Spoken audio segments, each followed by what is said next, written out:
Conta la llegenda que la ciutat de Sagunt, a València, va ser fundada pel mateix Hèrcules. Després de matar a Gerió, al gos Ortro i a Euritirio, que era el pastor, Hèrcules, amb els seus caps d'exèrcit i amb els bous, emprenè el camí de tornada a Grècia.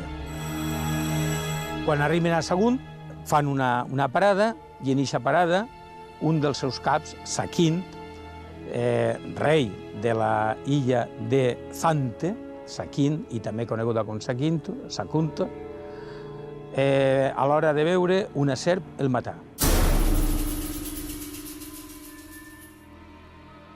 En el seu auxili aparegué Hèrcules, i Hèrcules, amb la seva força i en el seu bastó, el que fa és matar la serp.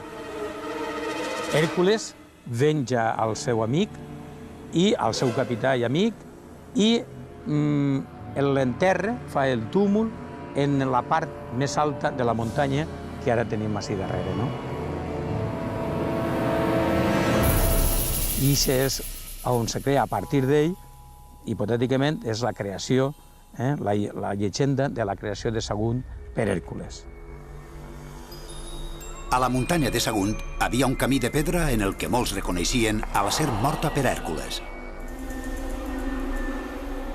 Tot això va donar lloc a que se relacionara i se creguera i que hi haguera una profunda creença en que aquesta serp petrificada en determinats moments de l'època i per circumstàncies distintes tornava a la vida i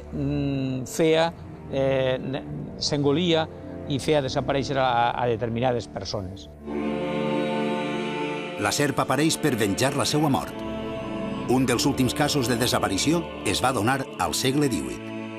Sembla que a un dels pobles de les Valls fou destinat un rector. I a aquest rector li interessà la cultura clàssica i coneixia la llegenda de la fundació de Sagunt. Este rector, que treballava a la filigresia, tenia un grup de joves en el que els joves volien atrevir-se a anar a visitar la serp. Quedaren un dia de matí, un diumenge de matí, a anar a veure la serp. Però, de mala fortuna, que a aquesta reunió només va acudir una xicota, molt vella, diuen, i el mateix rector.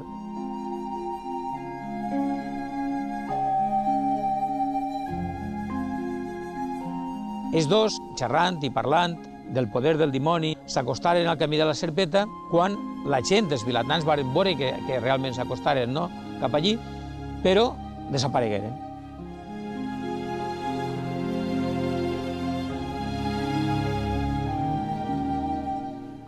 I en el lloc, damunt sobre el llom de la pedra, aparegué el crucifix del rector.